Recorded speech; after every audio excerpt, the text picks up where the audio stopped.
Bu Putih izin, kenapa Ya, terjadi keterlambatan itu sampai berbulan-bulan, kenapa Pak? Tidak bulan, Bu, hanya tanggal 6 ke tanggal bulan ini. Ini laporannya 2 bulan ya, Bapak Ibu. Untuk kan SPPI menerima- batch 3 hanya telat 6 hari, Bu.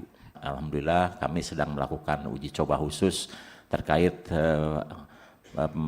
SPPG yang dedicated khusus untuk B3, dan kenapa juknis ketiga kami keluarkan dengan membatasi jumlah penerima manfaat sekolah itu maksimal 2.000 dengan maksud agar kelompok B3 ini mendapat perhatian serius dari seluruh SPPG, karena semua SPPG sekarang itu lebih banyak menggarap anak sekolah karena lebih mudah mendatanya. Nah, dengan demikian kami turunkan dengan dibatasi maksimal 2.000 setiap SPPG agar setiap SPPG kemudian menambahkan penerima manfaatnya di kelompok B3 dan bahkan bisa dioptimalkan ke 1.000 sampai 3.000 ya untuk ke B3-nya agar program stunting ini menjadi ciri khas pelaksanaan program makanan bergizi di Indonesia.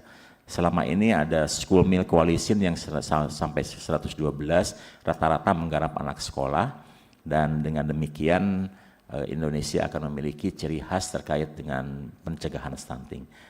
Kemudian terkait dengan rantai pasok, saya setuju semuanya berbasis lokal, dan kami nanti akan sampaikan ke Danantara agar uangnya membiayai masyarakat yang ada di sekitar SPPG, karena satu SPPG butuh 4 kandang ayam petelur, 9 kandang ayam pedaging, dan untuk 4 kandang petelur saja butuh 18 hektar luas panen jagung, karena pakannya 50% harus jagung.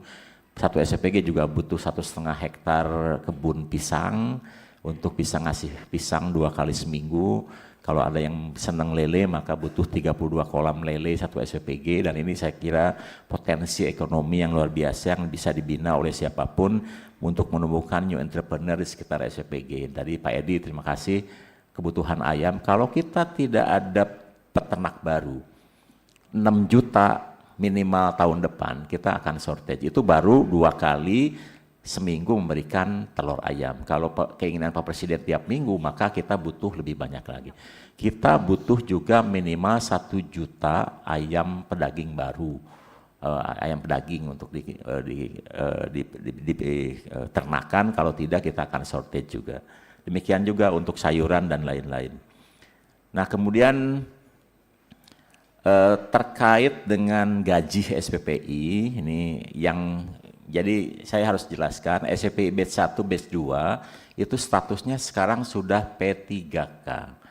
Jadi mereka tidak ada masalah dengan gaji dan bahkan mereka sudah menerima tunjangan kinerja. Nah, SPPI batch 3 tadinya kita rencanakan CAT-nya atau computer assist test-nya bulan ini kemarin, sehingga sebetulnya pagu kami itu ada di pagu P3K, di kode anggaran yang berbeda. Tapi karena masih ada hal yang harus diselesaikan, maka untuk sementara ini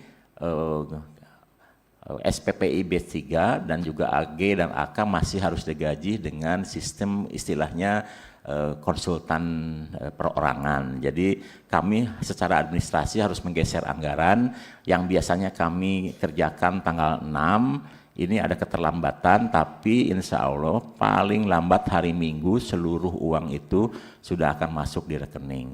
Tapi kami sudah siapkan izin, untuk...